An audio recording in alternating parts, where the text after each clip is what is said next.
Vocês estão diante de uma ponte quebradiça que atravessa um extenso precipício. O outro lado é difícil de enxergar, uma vez que a iluminação das tochas consegue vencer apenas uns 9 metros na escuridão que os envolve. Vocês desconfiam da resistência daquela ponte para levar todos vocês até o outro lado. O que vocês fazem? Eu já sei o que fazer, mestre. Olha só, meu mago vira pro grupo e fala assim: meus amigos, se caminharmos todos juntos, a ponte certamente cederá. É complicado. E se formos carregando nossos equipamentos, menos ainda, não é? Eu vou primeiro sozinho levando o equipamento de todos vocês desta forma. Aí, mestre, meu mago pega assim e faz um círculo com o dedo, começa a girar assim e conjura discos flutuantes, né? E aí gera ali uma plataforma na qual eu consigo pegar o equipamento de todo mundo, subo nos discos e faço a travessia. E lá do outro lado meu mago grita para eles: venham, meus amigos, desse modo todos conseguimos passar pela ponte e vencemos esse desafio. Não é mesmo?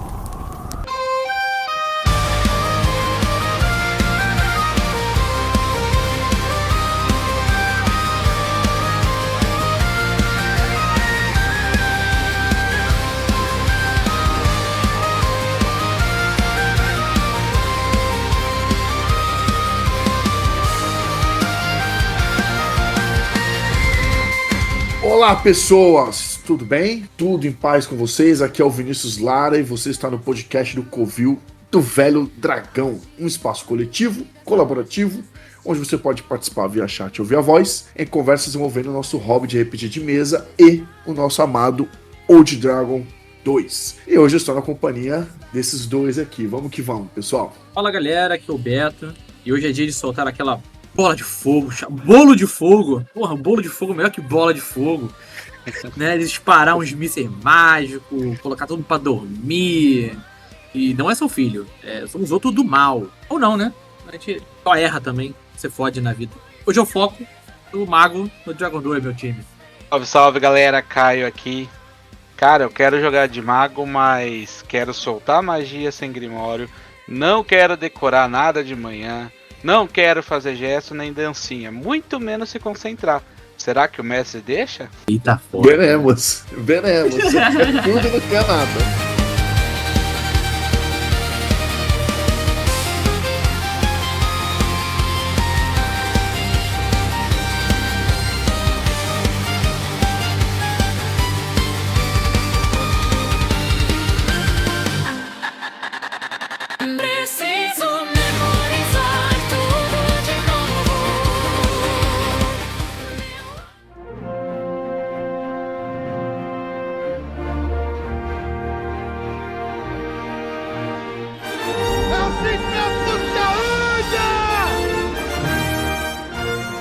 E é isso, então vamos lá. O nosso tema de hoje é a classe Mago no Old Dragon 2. Vamos que vamos. E vamos começar do começo. Quem quer ler? Normalmente é o Beto que faz as leituras da classe no livro. Ele tem uma voz mais aveludada, né? É bom ele. Minha voz aveludada.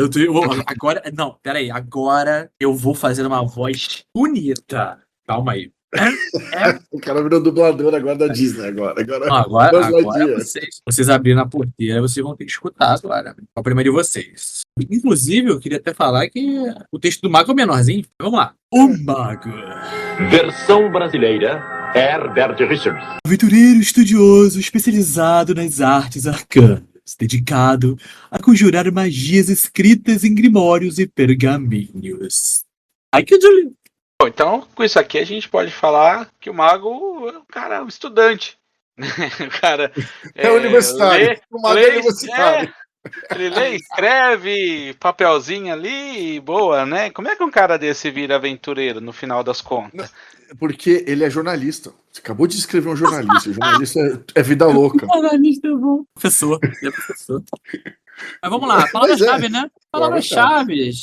Vamos lá. Estudioso, né? Não tem como fugir dessa. Aventureiro estudioso, né? Aventureiro, né? Porque, termo muito importante. Mas a gente tem que assumir que todos eles são aventureiros, né? Eu sei. Mas todos eles são aventureiros. Tem que mas entender. vamos lá, tá bom. O óbvio tem que ser dito às vezes. É verdade. Não, mas se a gente for pensar o Merlin lá do Rei Arthur, era um cara que estava preso na torre, né? Então ele não era um aventureiro. Olha aí, argumento. Muitos magos vilões não são mais, né? Em teoria, não. Talvez ali nos primeiros 1000 anos de vida, né? Não sei quanto aquele cara viveu.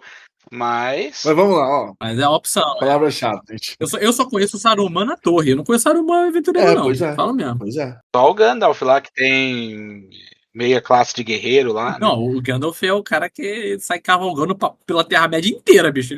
Aventureiro é justamente o que ele é. Que ele é, velho. Mas assim, ó, vamos lá.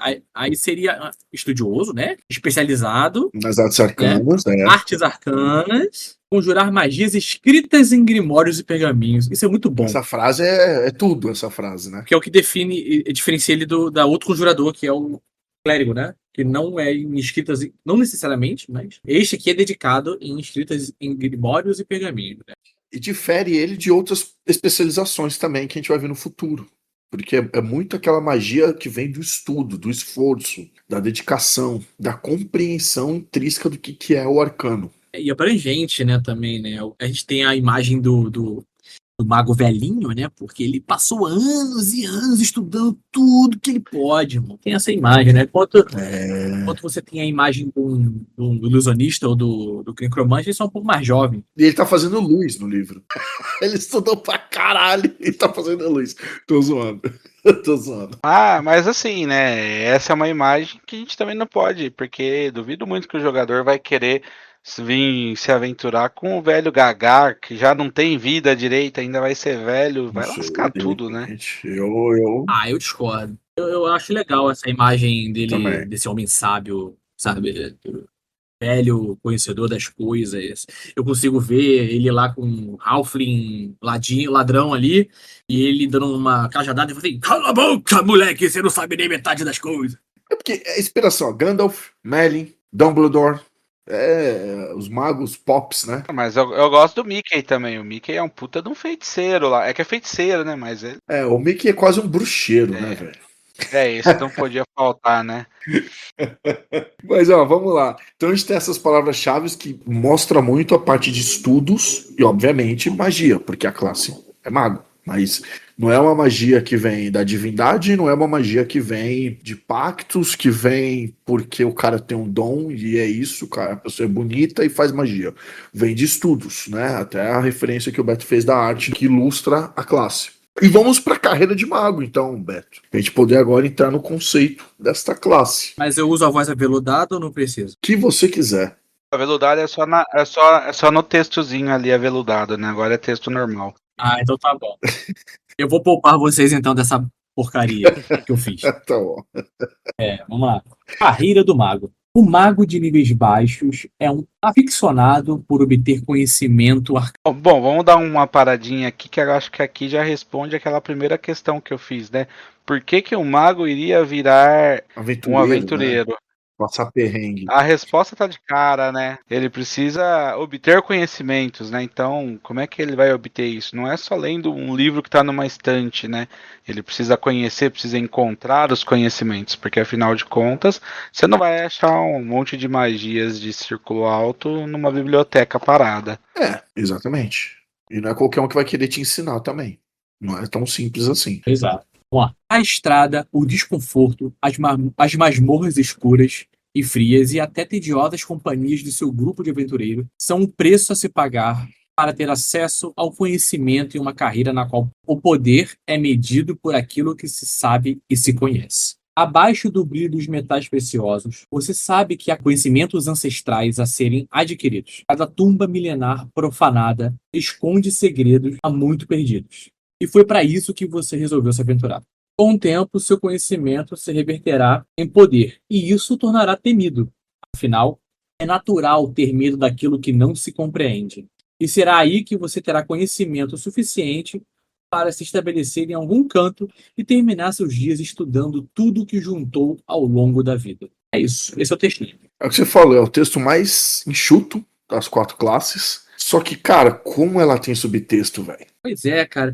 E também ela, não só ela guia você para uma opção, como ela também te provoca a falar assim, não vou fazer isso que o livro tá falando, eu vou fazer outra coisa, sabe? Lógico, sempre, sempre. É isso É aí. legal. Sempre você tem que ter esse questionamento, né? É. Pra você ter a sua identidade no RPG. Mas o fato dela te dar uma orientação do porquê das coisas, sabe? Já tá muito, muito bem-vindo. Sim. E aí a gente entra em vários poréns aqui. É sempre importante repetir, é uma visão nossa, uma leitura nossa, a gente vai concordar e discordar algumas vezes, mas o de Dragon 2, ele bebe muito de uma fonte que, como é que eu vou conseguir me expressar aqui? Ele quer imprimir uma sensação, uma criação de cenário, de experiência que não seja alta fantasia, no sentido da banalização da magia, tá? Mas vai ter criaturas fantásticas, rotineiramente, tudo, a estética, beleza, pode ser algo muito glamuroso, roupas coloridas e pá,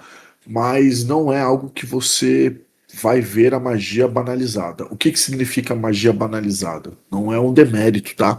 Quer dizer que a ideia do Old Dragon 2, que você não tenha a possibilidade fácil de virar a esquina e achar um mercadinho vendendo artigos mágicos de qualquer tipo, desde poções, passando por pergaminhos até armamentos e equipamentos mágicos. Não é a ideia que ele quer imprimir. Veja bem, repito, não é a ideia. Não quer dizer que é imposição, que é uma regra, que é um dogma. Não é essa pegada. É pra gente entender mais ou menos o peso que é o mago. Se a magia não é banalizada, se a arte do mago é um velhinho fazendo uma magia e você diz aqui que você passa por aventuras outras, várias, para coletar conhecimento para a sua aposentadoria, é ter uma torre, um escritório, um refúgio pago pelo reino, para você apenas ficar estudando e conhecendo mais, mostra a dificuldade que é o domínio da magia arcana. E aí fica até o questionamento: é possível dominar a magia arcana?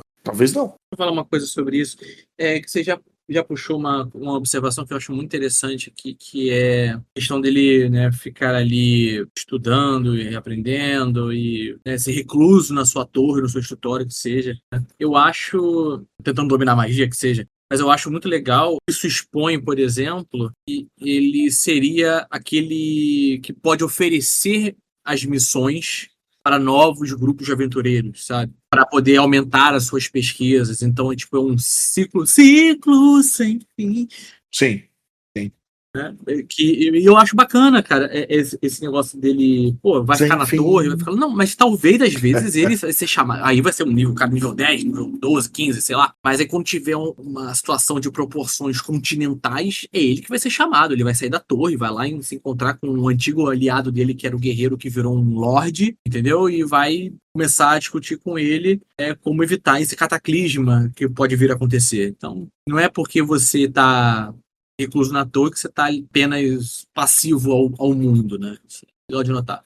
Eu acho que por isso que é uma classe que normalmente ela é uma das melhores classes para ser colocadas como vilã.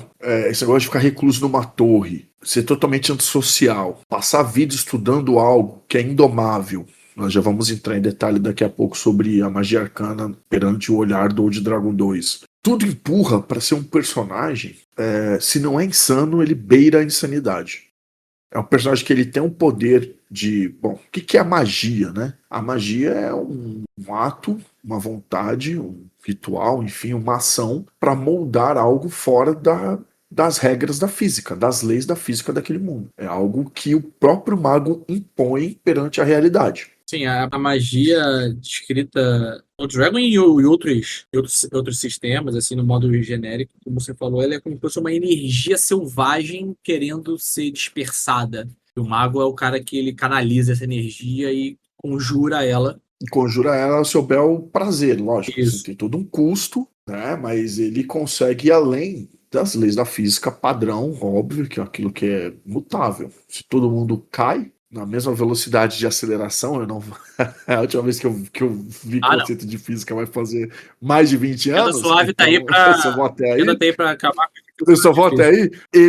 Exato, ele vai lá e impacta nessa realidade. E se a magia não é banalizada, então você encontrar magos dispostos a abandonar os seus afazeres políticos, profissionais e pessoais, que é manter o estudo, para te ensinar. Quanto mais complexa é uma magia, mais tempo custa para ensinar. Cara, você não vai achar esses magos por aí facilmente, né? E depois de achar, você vai ter que convencer os caras a te ensinar. Pois é, e aí é aquilo que você falou, né? Ele tem essa tendência aí de ser. Tendência não, né? Mas ele é o que mais combinaria para se tornar um vilão. Não à toa que liches são magos necromantes.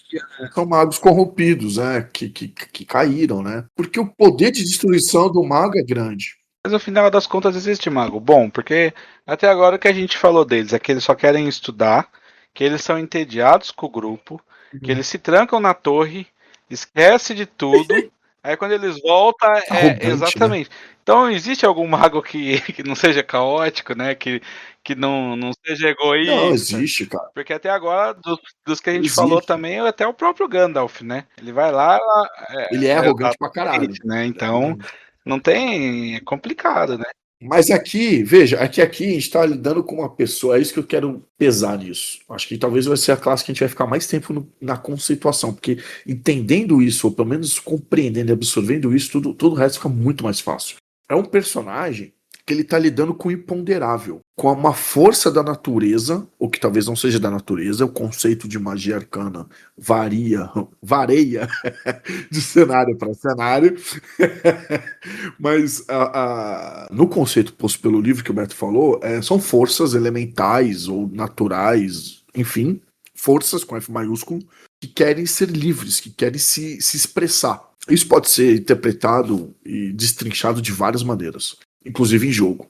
E o mago, ele consegue encontrar a fórmula e o caminho correto para reter aquela força e conduzir e direcionar ela da melhor maneira possível para ele, e da melhor maneira do desejo dele, respeitando o desejo do mago, não da força. Então veja, uma pessoa que ela controla uma força arcana ao seu bel prazer. Tem custos, tem regras para isso, mas ele consegue fazer isso. Uma coisa é um guerreiro que pega uma espada e fica todo dia treinando os golpes, e aí a memória muscular dele já conduz a isso. O ladrão, que até, de repente, por ser muito baixinho e franzino, é mais leve e tal, ele consegue. O clérigo, que já também tem o subtexto que nós já falamos sobre isso, ele vai rezar, ele vai seguir os dogmas, ele vai ser uma pessoa que vai viver a fé dele, e por conta disso ele é abençoado, ele vira um canal entre a divindade dele e o mundo onde ele está operando. Mas o mago, ele não depende de ninguém, o treinamento dele não garante nada, ou garante até um certo ponto, alguma coisa, porque para ele aprender o básico, ele tem que passar anos estudando,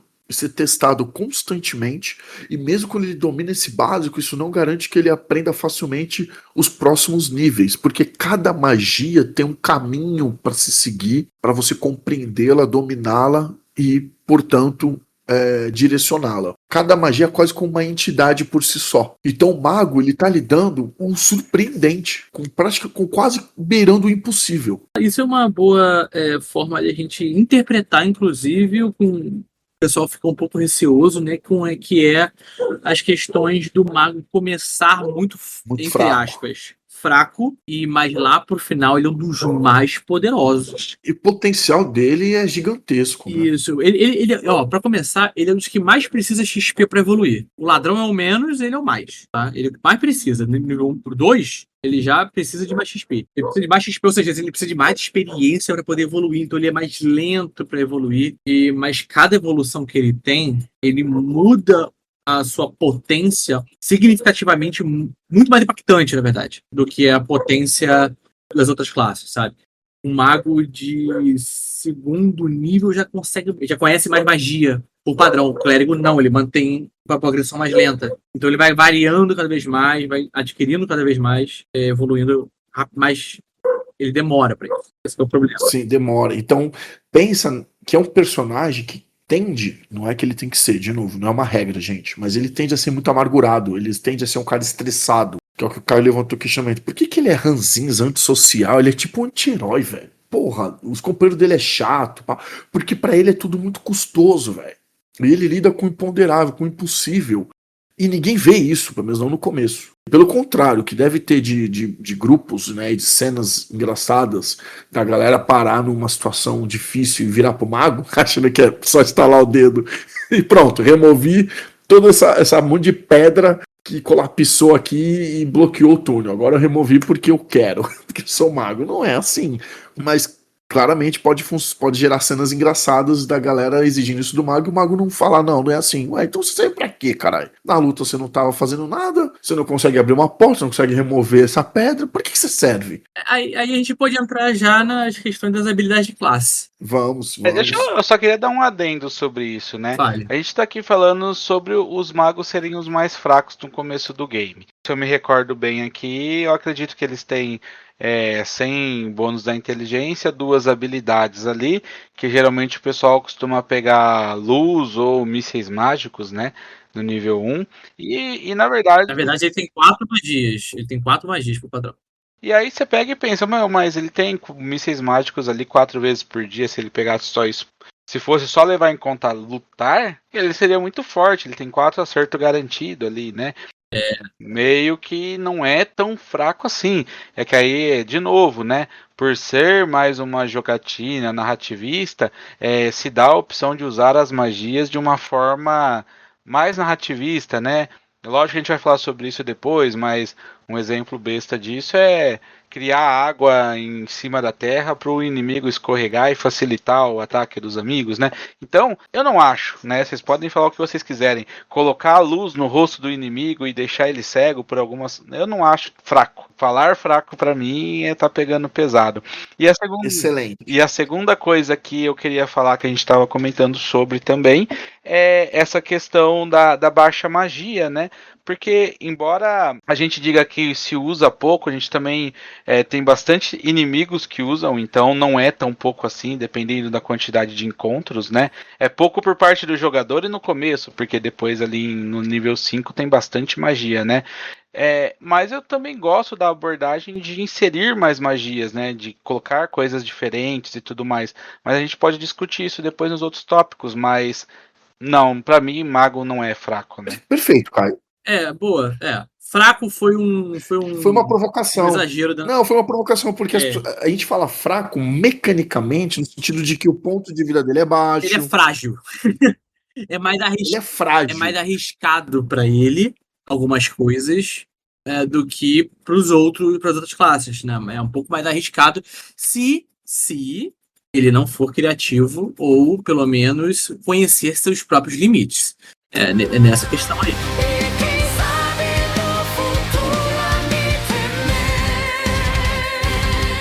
Eu vou fazer uma provocação agora, vou fazer um link. Porque assim, quando a gente fala fraco, a gente tem que colocar em questão que ele não pode usar muitas armas, só usar armas pequenas. Que já estou entrando na habilidade de classe aqui. Ele tem um dado de vida mais baixo de todas as classes. Porque ele não é um personagem que foi feito, treinado para passar por provações. Né? Ele é um cara recluso, é um cara intelectual. E por conta disso também, ele não usa armaduras. Nenhuma.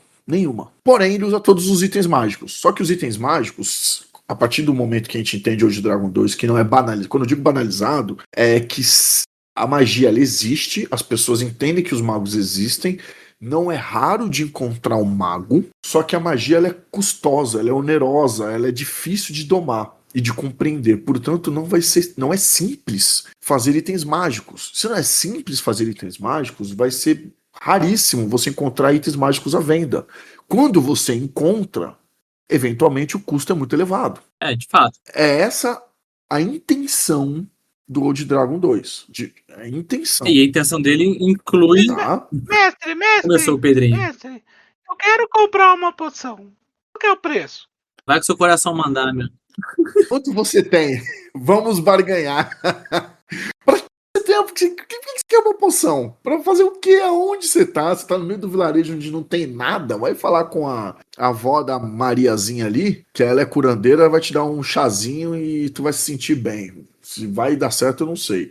Mas assim, esse é um questionamento muito comum. Em alguns materiais do próprio Dragon 2, eles falam que a magia tem um custo de 500 PO por círculo, mais os custos que são variáveis dos ingredientes. Isso. Então, uma magia de cura divina, no mínimo 500 PO. No mínimo. Cenários onde a magia é mais banalizada, você pode fazer 150. Você vai dosar com os itens mundanos. Se aquela magia, se no seu cenário é Harry Potter e até o feijãozinho é mágico, horas, O preço de uma poção talvez bata com o preço de uma espada longa. Mas se a magia é tipo Terra-média, sutil, rara, não é todo mundo que faz, não é todo mundo que domina, você nem encontra uma porção a ser vendida, e se encontra, vai ser R$ 1.000, ó.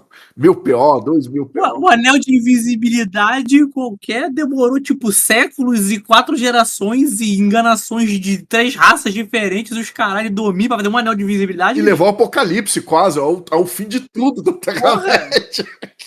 Quanto que custa isso aí? Não Meu Deus, custa. sei lá quanto custa. Não custa, é um império, é um reino todo. Então, assim, a dica que eu dou é: você vai banalizar de acordo com o quão comum é encontrar uma poção no seu cenário. Quanto deveria ser comum? Aí você equipara com outros equipamentos e joga um valorzinho a mais por ser mágico, por ter todo o trabalho de confecção, provavelmente. E eu queria falar sobre isso aí, a questão do realmente é cenário pra mim. Assim, puxando sardinha, falando em sardinha, salve sardinha. Puxando sardinha pro meu cenário, eu criei uma, entre aspas, poção de evitar que a pessoa morra de qualquer jeito. No meu cenário tem a Aguardente Goblin, tá? Que é um remédio alquímico, né? Só os goblins fazem, e faz com que, se você estiver lá agonizando, se alguém que não é magro, não puder curar nem nada, e der a bebida pra alguém, essa pessoa fica ali com 1 de vida inconsciente. Só pra não morrer. Por que eu escolhi fazer isso? Acho que eu fiquei com pena no jogador? Não. Eu achei que seria legal isso pros meus goblins. Eu sou o cara do... Se o jogador pode, o mestre também pode. Então, assim, se o pessoal não matar goblin no meu cenário, os goblins vão voltar. E bêbados. E bíblia. Mas vão voltar.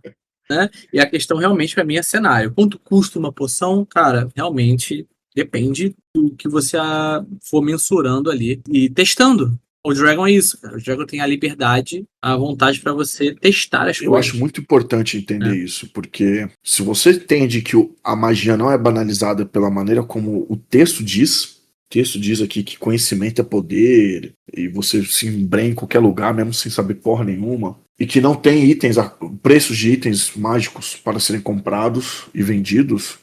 Então, Pedrinho, você começa a entender um pouco da arrogância do mago, você começa a entender um pouco da pseudo-fragilidade do mago, que ele não pode usar quase nenhum tipo de arma, ele não usa armadura, apesar de ele usar todos os tipos de itens mágicos. E quando eu digo que a magia ela não é banalizada, ou seja, ela não é comum, não quero dizer que não haja magia, criaturas fazem magia, itens mágicos serão encontrados nas explorações e tudo mais. Mas é justamente essa sensação que a gente tem que imprimir do custo que é você dominar a magia, porque se você entende isso, o peso do subtexto do mago, ele é brutalmente importante. E não é só o jogador que tem que entender isso. O grupo não pode exigir do jogador uma criatividade nas soluções dos problemas, que a gente já vai entrar mais profundamente nisso, ou na interpretação das magias, se o mestre também não compreender isso. Se o mestre colocar inimigos a toda a esquina que o grupo for virou uma esquina, tem um inimigo, tem outro inimigo, sem recurso nenhum.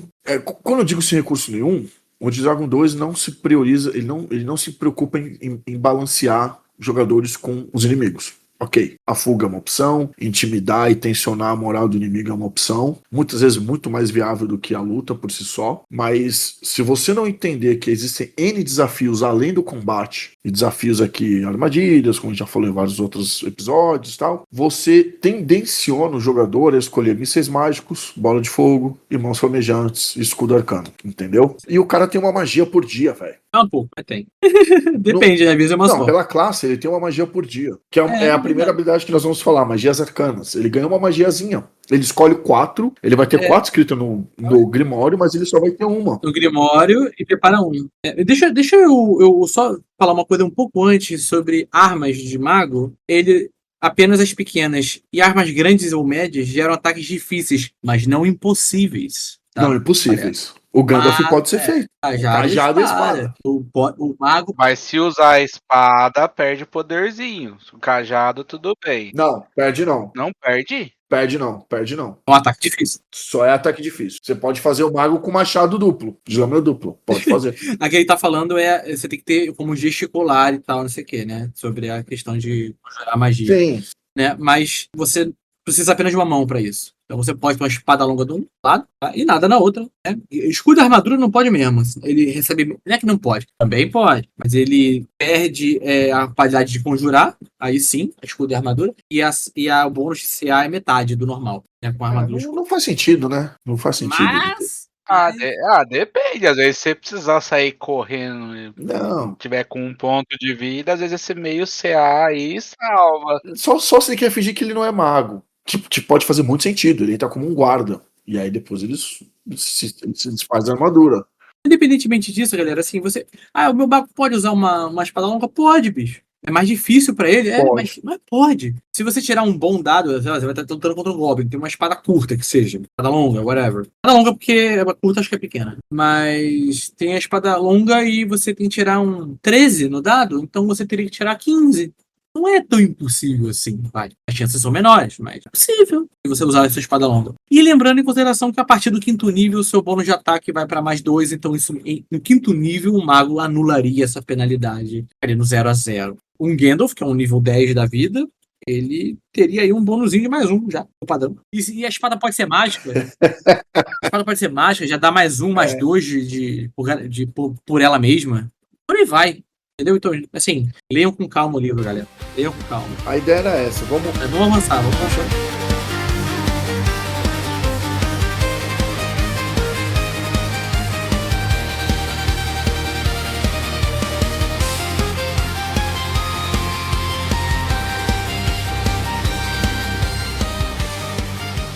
Puxando o gancho, lê Magias Arcanas aí que a gente vai investir muito tempo aqui.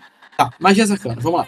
O mago é capaz de lançar magias arcanas diariamente. Para memorizá-las, o mago deve estudar o seu livro de magias, o Grimório, e decidir quais magias serão memorizadas naquele dia. O Grimório é um livro no qual o mago escreve sua coleção de magias como um grande livro de receitas arcanas.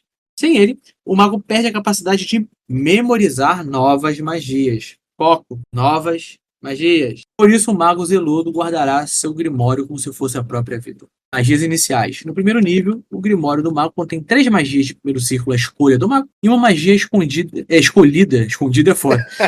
Tem que achar nas páginas. Perdi o índice. Uma magia escolhida aleatoriamente na sua lista de magias de primeiro círculo.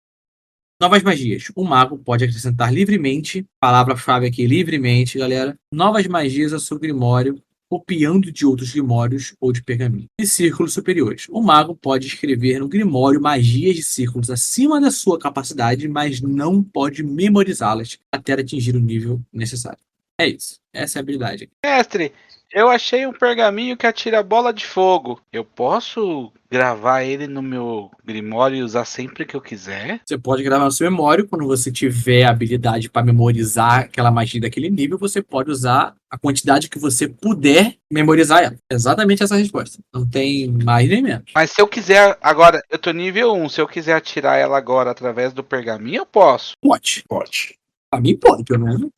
Que eu saiba, pode. Não, pergaminho pode. Então, Pelo pergaminho, pode. Não importa o nível de magia e não importa o seu nível. Então, mestre, manda 20 Goblin agora. Manda 20 Goblin agora. Os personagens do Pedrinho são os mais desaforados. Até mando, Pedrinho, mas eu não te boto um pergaminho de Fireball nem ferrando na tua mão. Nem ferrando, no nível 1. Bom, sorteio, né? Vai que cai. Mas o que o livro também deixa claro é que, de novo, as regras estão aqui para serem quebradas. Mas, Exato. a priori, os pergaminhos que são encontrados pelo grupo só podem ir até o 3º círculo de magia.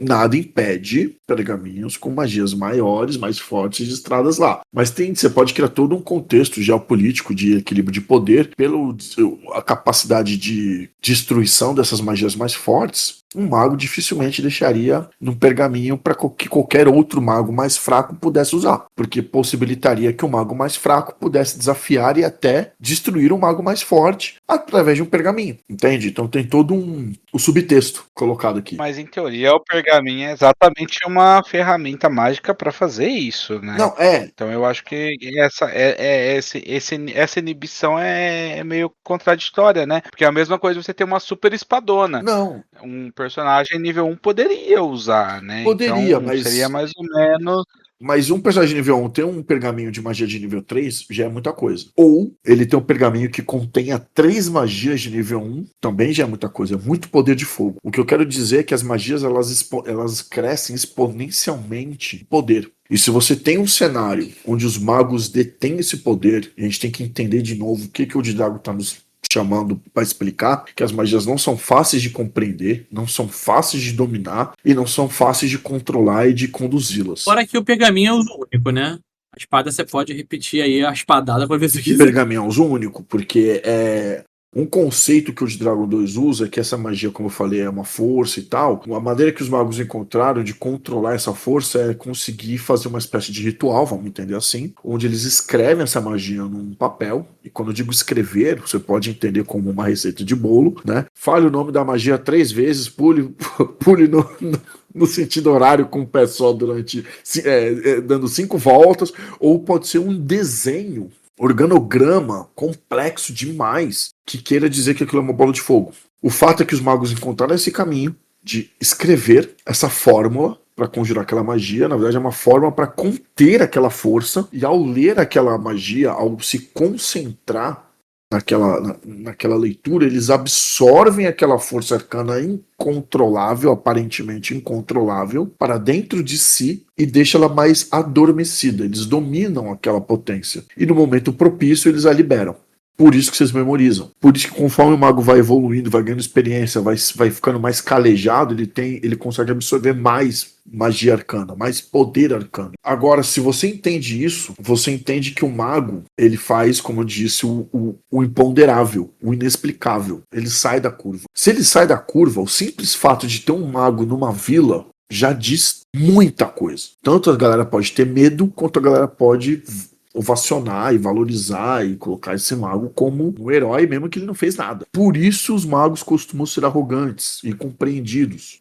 E aí você tem um poder exponencial que você custou, você se embrenhou em masmorras, em castelos, enfrentou perigos, viu companheiros morrer, teve que suportar a piada estúpida daquele halfling gorducho, um ladrão, um anão ranzinza durante anos para descobrir o meteoro. E dominou a magia meteoro, que se você usou uma vez na sua vida foi muito, porque o poder de destruição dela é absurdo. Aí você vai ter a pachorra de colocar esse caceta dessa magia num pergaminho e jogar pro alto pra qualquer um pegar essa merda e ler. Entendeu? Então, Vinícius, Rangel aqui. Fala, seja Salve, bem-vindo. Rangel. Salve, obrigado. Tem um detalhe também, a magia, a bola de fogo é poderosa para um mago de 6º nível, que vai dar 6d6 de dano. Mas num pergaminho, se um mago de 1º nível usar o pergaminho, vai ser uma bola de fogo de um mísero D6, né? Porque vai ser o nível dele.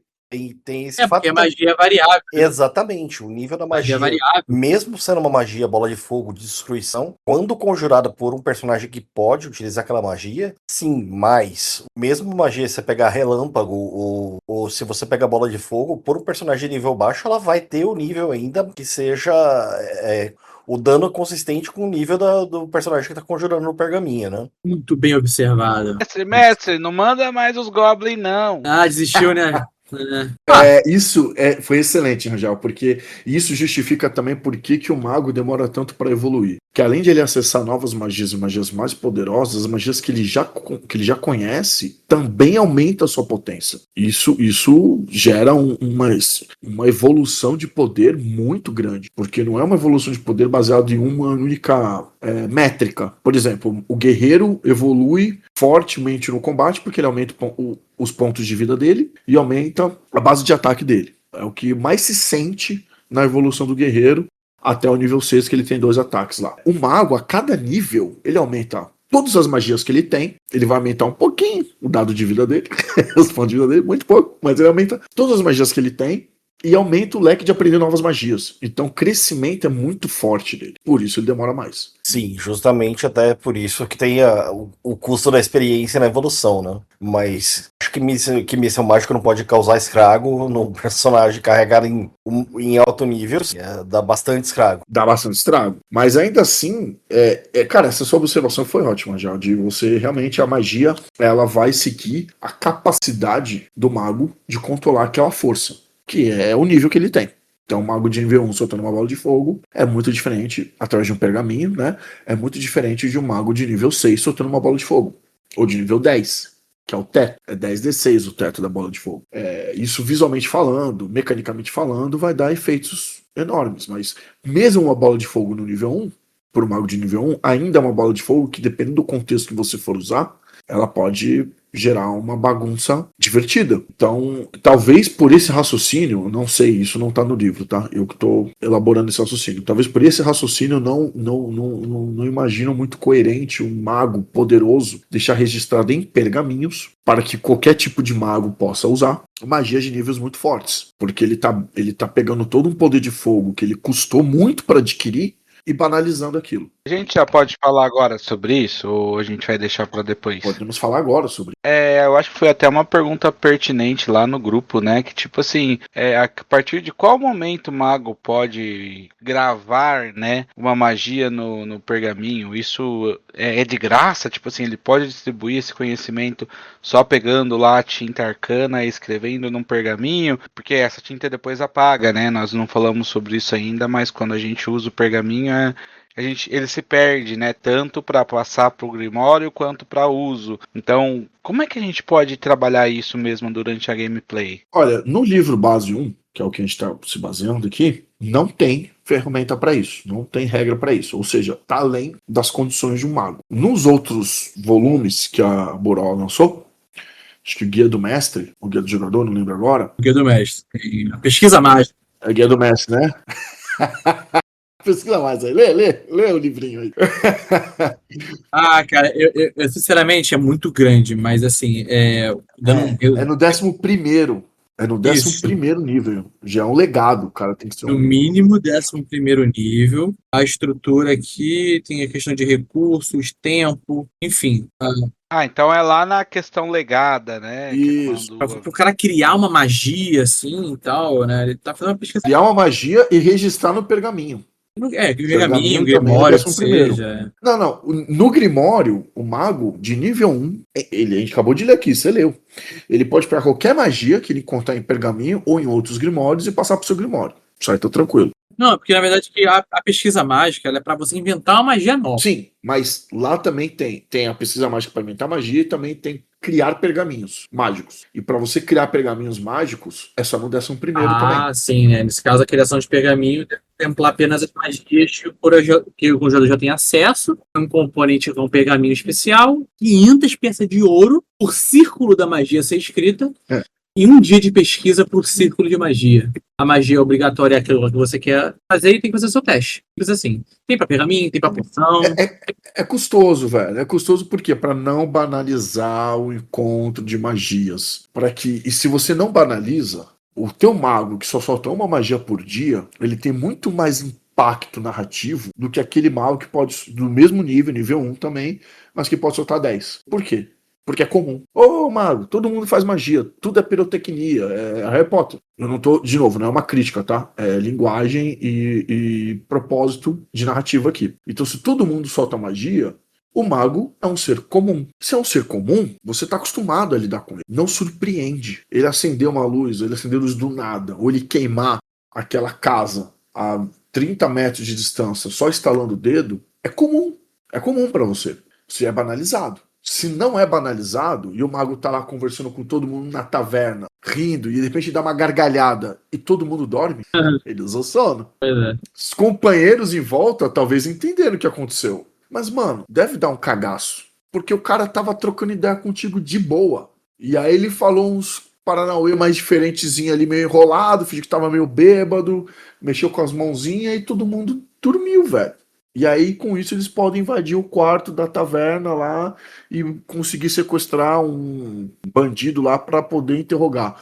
Ou pegar um item, um artefato que foi roubado e devolver pro seu dono. Resolver o problema sem combate, entende? E gerando um puta de um impacto narrativo. Tem um outro recurso dele ser custoso também, porque essa é uma maneira de limitar o mago a não ficar criando pergaminhos para ele conseguir contornar o limite de magia diário dele. Exato. Então, Uma boa observação. no próprio Guia do Mestre fala aqui no exemplo, né, que a criação do pergaminho arcano com 3 magias de segundo círculo custaria 1.800 peças de ouro e levaria 6 dias de pesquisa e ainda tem a chance básica de 2. Quer dizer, 2 em 6. De errar, o cara ainda pode falhar. Ele pode gastar 1.800 peças de ouro e queimar isso tirando um 3 a 6 num D6, que são 66% de chance. É tenso, velho. Mas também é um jeito de Porque você limitar impacta. um mago, né? Porque se o mago ficar fazendo, os dias que eu estiver recluso, eu vou ficar fazendo pergaminhos. Aí ele vai estar queimando o limite dele de magia também, como se ele estivesse acumulando, né? Sim, vai bular o sistema. E o mago tem que se aventurar, né, meu irmão? Ficar fazendo desenho, escrevendo coisa toda hora aí também. Não, vai pra masmorra, meu irmão. Vai achar outros pergaminhos. Você pega uma magia e enfeitiçar pessoas, ela pode resolver com certa facilidade toda uma missão diplomática, ou até uma missão de resgate. Ao você enfeitiçar o líder que resgatou a princesa e falar, devolvem a princesa pra mim, e vocês não vão atrás de mim. Pronto, resolveu. Então, eu tô simplificando pra caralho, tem regras aqui. Sim, mas a questão em si É uma magia. Mas assim, a questão é de fato, o mago do nível 1 ao 10, eu acho que ele começar a focar em ficar criando pergaminhos, itens mágicos, poções, ele não vai ser um aventureiro. Não. A palavra-chave dele Não aqui, vai. ó, aventureiro Não estudioso. vai. É a palavra-chave dele. Ele vai ser Entendeu? aventureiro, Então, ele vai evitar qualquer tipo de clímax e de risco que ele possa correr, então o elemento jogo vai pro beleléu também. pois é, você quer fazer um mago que fica criando pergaminho? Joga um RPG solo.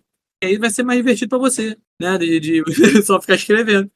Mas enfim, piadas à parte, cara, é mais por esse sentido, sabe? Eu acho legal no modo legado, porque você consegue, por exemplo, estender o tempo de uma sessão, em vez de fazer aquela, vamos entrar na masmorra, e a gente passou 3 horas na masmorra. O tempo legado vamos aqui fazer um embate político e durou 6 meses. Você tem tempo de fazer coisa. Sabe, no off-game ali, na parte estratégica. É bem Game of Thrones, você fica lá bastante tempo, tempo de jogo corre bastante. Se você pegar cenário político, por exemplo, o Birthright, existe a questão do turno de domínio que dura 6 meses. Pode durar de 3 a 6 meses. Que foi adaptado pelo senhor Rangel. Rangel é o maior adaptador. O Benjamin do Covil. O cara que adapta tudo. Cara, ele é um monstro. Oh, Rangel, você é um Sardinha. monstro, cara, mas é... Nada, cara. E aí, quando dura uma campanha que dura, uma aventura que dura 6 meses, e é uma aventura para níveis, se for uma aventura para níveis altos, mas mesmo que não seja, o mago em nível baixo, mas ele vai correr atrás de um mago nível alto, ele vai ter todo um trabalho de convencimento para que aquele mago dê munições para ele, ensine magias, faça pergaminhos e tal.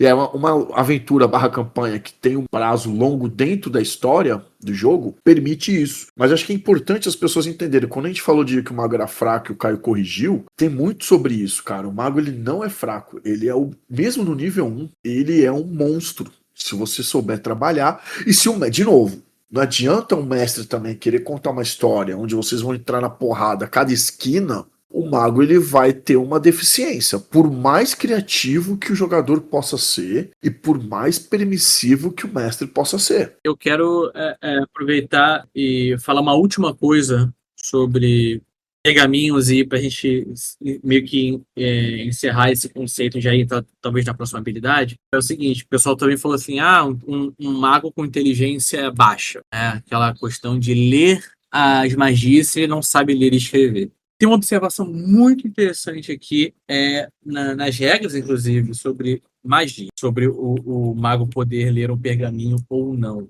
Tá? Ok, você tem ali a questão de que personagens com inteligência 7 ou menos não são capazes de ler e escrever. Né? Isso é uma regra geral. Tá? Mas no momento que você adota a classe mago, tá? Você automaticamente consegue ler magia. Isso tá escrito em regra, tipo... No item mágico de pergaminho, se eu não me engano, tá escrito exatamente isso. Eu posso até dar uma olhada aqui. Não, acho que tu não precisa nem ler, porque magia não precisa ter explicação, né? Exato, eu sou desses também. Magia é magia, leitura mágica, acabou, né? Eu vejo Eu vejo ali hieroglifo, só que na minha Isso. cabeça eu entendo perfeitamente o que tá escrito ali. Isso, perfeito. Porque a magia não vai. É que assim, não vai estar escrito, sou uma magia de bola de fogo onde você tem que gritar. É o que eu falei. Não vai estar exatamente Pois assim. é, Vai pois estar é. uns desenhos doidos, vai estar uns riscos esquisitos, entendeu? Mas assim, só para constar, assim, por exemplo, porque tem essa questão de pergaminhos, por exemplo, de proteção. Se o seu guerreiro não sabe ler, ele não pode usar. Isso é fato. Tá? Então ele tem que ter uma inteligência mínima para usar pergaminhos de proteção aqui. Mas nos pergaminhos arcanos, tá? Os pergaminhos em geral aqui, ó. Já os pergaminhos arcanos podem ser usados apenas por mago. Ok, apenas por mago pode usar o pergaminho arcano. E se você for lá no maguinho, você tem a próxima magia, a habilidade dele, que é ler magia. Então, uma coisa brinca uma na outra, né? Se você não sabe ler, mas sabe ler magia. Tá na própria habilidade. Então, você pode simplesmente pegar a habilidade, ok, vamos usar o seu limite para ler magia, você vai pegar essa pessoa, vai poder ler essa daqui. No momento que você lê, você entende, e aí você pode replicar isso, usar o pergaminho futuramente. Beleza, show de bola. Mas você também pode tensionar um pouquinho a habilidade e falar, pô, você sabe ler magia, meu irmão, só lê a magia. Se manifestam, a magia flui das páginas deste grimório. Parece que tudo está na minha mente,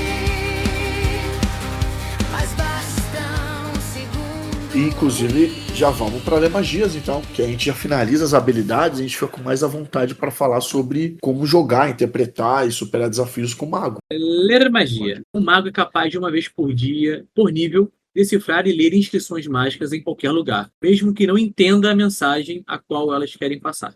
Essa habilidade não permite identificar as propriedades mágicas de um item mágico, nem é necessária para lançar magias escritas. Tá aqui, tá escrito. Pode lançar magia escrita, tá vendo? Mas permitirá identificar qual magia está escrita ali. Interessante, né? Porque você pode pegar o pergaminho e não saber que magia que tem lá dentro. Mas nesse caso, porque assim, não, é que você não precisa ter essa habilidade para lançar magia, para lançar magias de um pergaminho, identificar magias de um pergaminho. Você não vai gastar carga dessa habilidade para usar um pergaminho. É isso que ele quer dizer. Isso. Claro. Ao mesmo tempo, Só que, por exemplo, você tem uma espada mágica que tem várias inscrições mágicas na espada. Você vai conseguir ler, você vai poder falar, ó, vou ler essas inscrições. O portador, aí tu vai ter que interpretar, porque lá não vai ter escrito essa espada dá dano mais um de fogo. pois é. Não vai estar assim.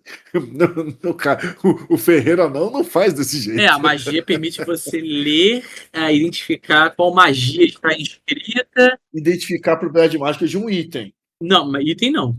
Ele não deixa identificar. Perdão.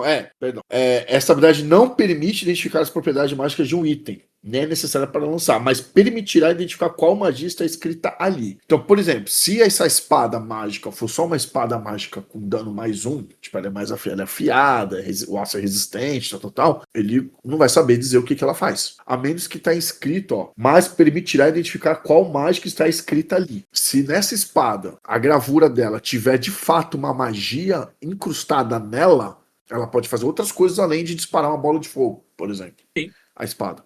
Mas se lá tá escrito que ela também solta uma bola de fogo, ele vai falar, isso aqui eu sei que solta uma bola de fogo, tá? Essa espada aqui, ela tem... Se você bater na porta, ela vai destrancar uma porta. Que ela tá escrito aqui. Cuidado na hora de embanhar a espada, que vai dar bola de fogo no pé. Tá? Só que aquela espada pode fazer mais do que isso. Ela pode ter uma carga de bola de fogo e ela ter dano mais 2 de fogo. E ele não sabe disso. Ele só sabe que ela solta uma bola de fogo. Mas aí é aleatório, Messi? Tipo, se eu bater, dar uma bola de fogo, eu morro junto? Aí depende da maldade do mestre, né? Aí depende de como ele fez o item. E aí entra todo um trabalho de identificar um item mágico, que no Old Dragon 2 não é fácil. Inclusive, você pode estar com um item mágico amaldiçoado, você não sabe. E aí você tá fudido. Errando ataque e não tá sabendo. E como é que fica no caso de um item sagrado, por exemplo, um caduceu que tem curar doenças? Em tese, ele é capaz de ver, né? Ele consegue ler inscrições mágicas em qualquer lugar. Tá. Mágica, não fala magia arcana. Não fala magia arcana. Então, aí entra a interpretação, né? Você pode tensionar isso. Se você tem no seu cenário, na sua mesa, no seu grupo de amigos, e sagrado é diferente de mágico, aí ele não leria. Mas se você acha que um item mágico pode ser, além de mágico, sagrado, porque ele foi encantado por uma magia divina, ele pode, por mim, permitiria. Sabe? Eu, inclusive, Eu acho que tem magia de identificação, né? Independentemente disso, né? Existe a magia de identificar, se eu não me engano. Acho que não, viu? Deixa eu olhar aqui. Vamos olhar. Enquanto isso, lê a detectar magias. Eu não sei se ficou claro. Ler magias. Ficou claro? Ler magias, pessoal? Ficou claro. Cara, assim, eu acho que ficou bem claro no sentido de, tipo assim, ler magias. Eu quero identificar se naquele lugar existe algum rastro ou algum tipo de magia, então eu posso usar essa habilidade a fim de saber, ó, existe magia em volta desse pergaminho? Existe magia em volta desse item que eu acabei de encontrar? Existe magia em volta dessa porta que a gente não consegue abrir de jeito nenhum, né? Então, o ler magias é mais ou menos. Não. Mais ou menos não, porque na verdade tem isso uma aí- próxima habilidade, que é detectar magia. Isso que você descreveu é detectar magias. Ler magias é quando ele lê mesmo, de fato, um texto, um organograma, um desenho, um rascunho, qualquer figura escrita em qualquer superfície e fala, essa magia é X. Isso é legal também, Certo? que o pessoal realmente estava perguntando lá no grupo do Dragon, que era justamente isso, né? O que é ler magia, o que é escrever a magia. A gente já falou aqui, o Caio já falou, que pode ser hieróglifos, pode ser desenho, pode ser mind map, pode ser o que você quiser mesmo. Qualquer rascunho, qualquer rabisco, qualquer coisa, velho. Isso. A questão para mim aqui é que eu acho que torna intrínseco aqui tudo é registrar alguma coisa sobre um material. Tem que ter esse registro, né, para que você possa olhar novamente e retrabalhar o pensamento para poder memorizar aquilo ali. Você pode, o pessoal fala, Grimório, que são páginas e tal. Aí tem a galera que, sei lá, eu quero, em vez de fazer isso, eu quero fazer um personagem diferentão. Eu quero tatuar as minhas magias no braço. É possível? Se você quiser, sim, né? Se você quiser, sim.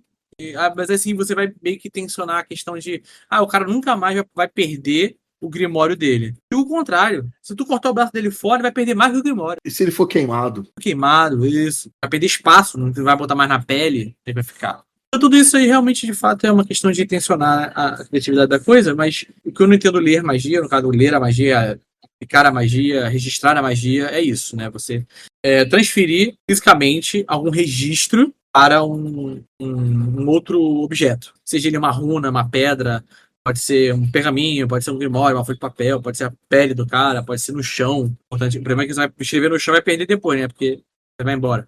Mas enfim. É que pensa assim, muitas vezes um objeto, que nem eu falei, a espada, uma runa escrita na parede que vai gerar uma armadilha mágica, ela não vai estar lá assim. Cuidado, que é uma armadilha mágica que vai soltar labaredas de fogo, saca? Assim como a espada não vai estar escrito, como eu te falei, tô dando mais um de fogo. não vai estar assim, vai estar algo que nem a espada do Aragorn, que a gente está fazendo referência aos Seus Anéis o tempo todo. Vai ter umas inscrições de linhagem, que, sei lá, de repente tem uma reza ali. E ele vai conseguir ler, independente de qual língua. Provavelmente aquilo ali pode estar gravado em inscrições mágicas. Não tá em élfico, em anão, em humano. Vai ter inscrições mágicas. É uma junção de desenhos e de riscos que não tem uma lógica linguística. Só que ele vai identificar. Só que ele pode não... Nesse exemplo que eu dei agora, ele pode não identificar exatamente o que a espada faz. Ele vai ler o texto. E aí fica a interpretação e a narrativa. Vai ter situações onde vai estar escrito a magia de fato. E aí ele vai entender que ali é uma magia de fato, tá? Mas isso não detecta magias. Isso é ler magias. É diferente, é um pouquinho diferente.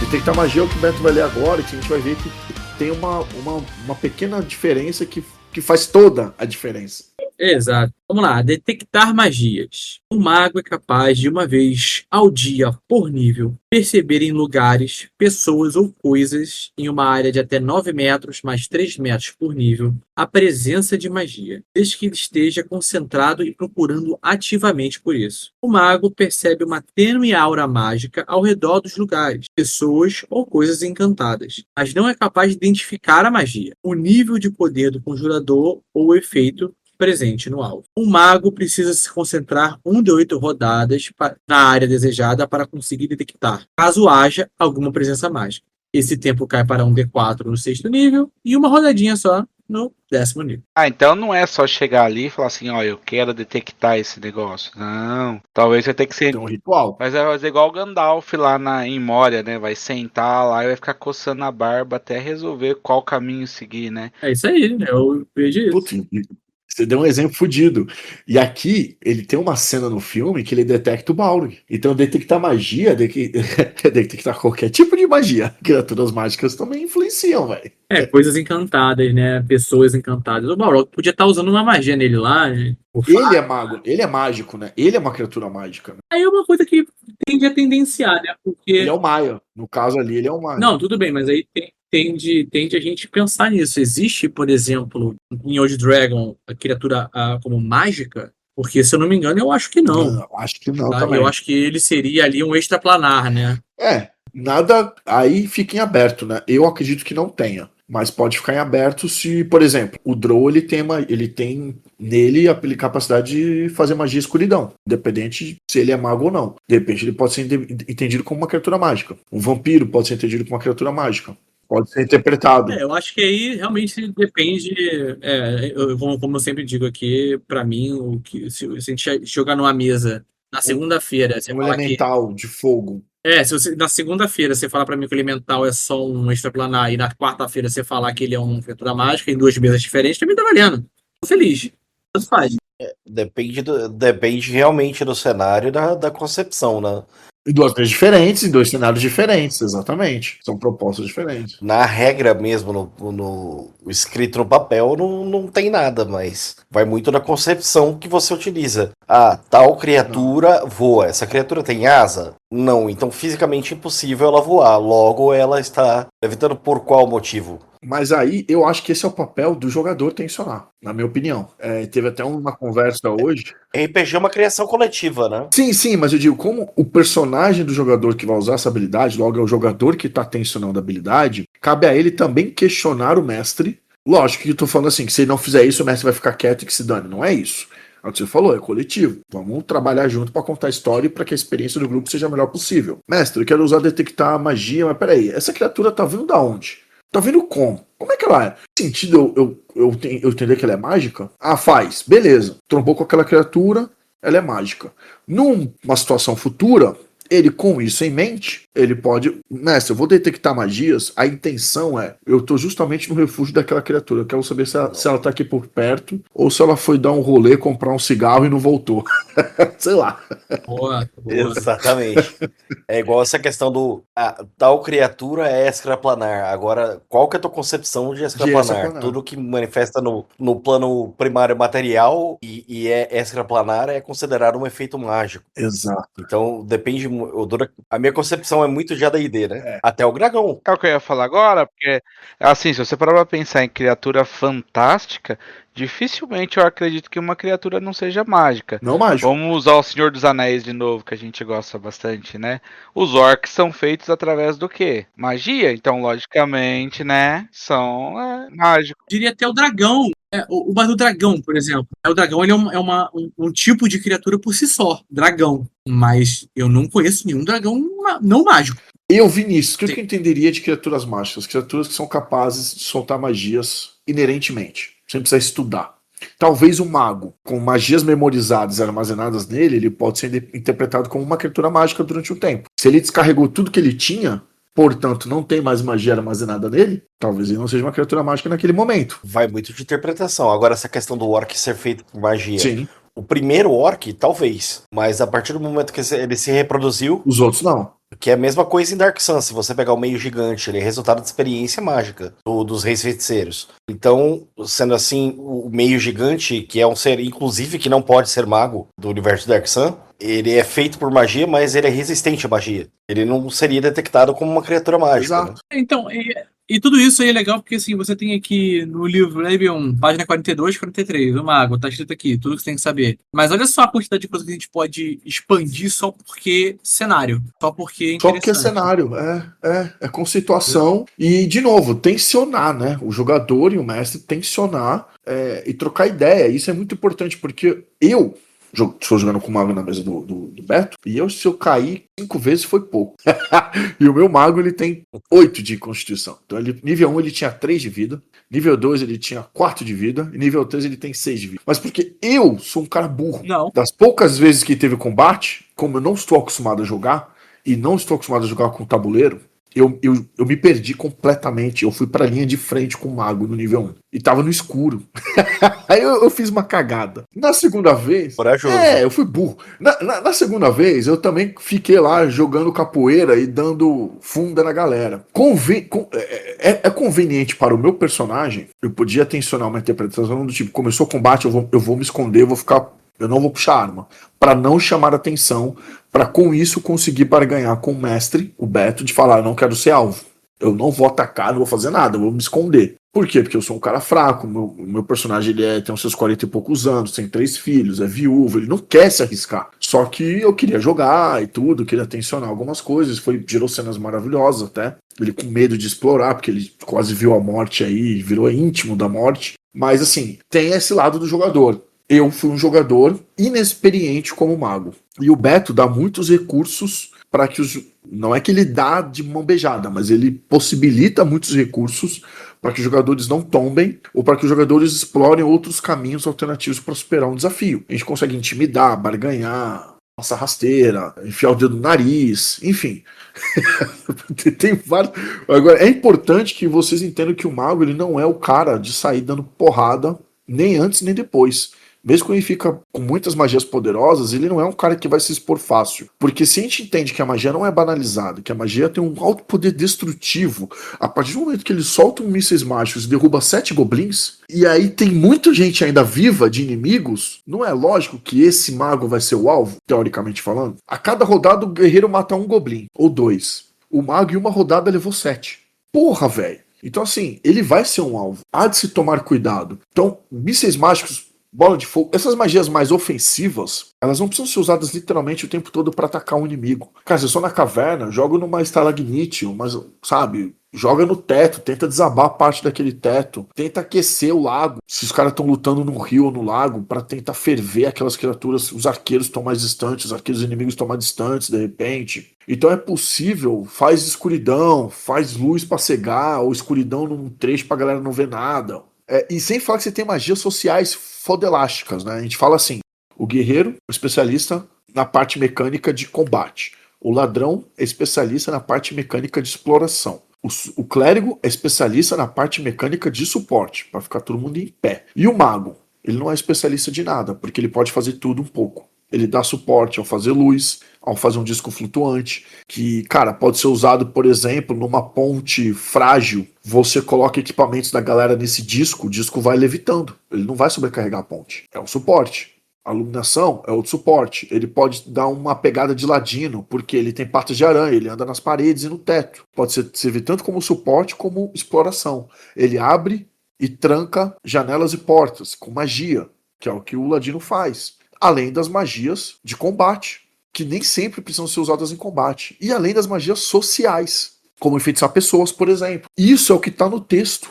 E o que está no subtexto? Que o cara fazendo uma magia por si só, ele já intimida, ele já conquista, ele já agrada a galera. Ele consegue gerar uma espécie de narrativa além daquilo. Assim como a gente falou que um clérigo numa aldeia pequena, se eles ficassem lá 2 semanas e ele ia ficar fazendo milagre quase todo dia, aquela aldeia ia começar a ter mercadores, comerciantes, caçadores que falariam que aquela aldeia tem um padre que está abençoando e a galera já não fica doente. Isso repercute. Um mago, o simples fato de um mago estar lá, e como eu falei, faz a cena na taverna de todo mundo dormindo, esse mago, ele é a classe mago, mas ele pode ser um menestrel. Ele pode ser um músico. E ele usa a magia como maneira... ele usa a música como um canal de soltar sua magia.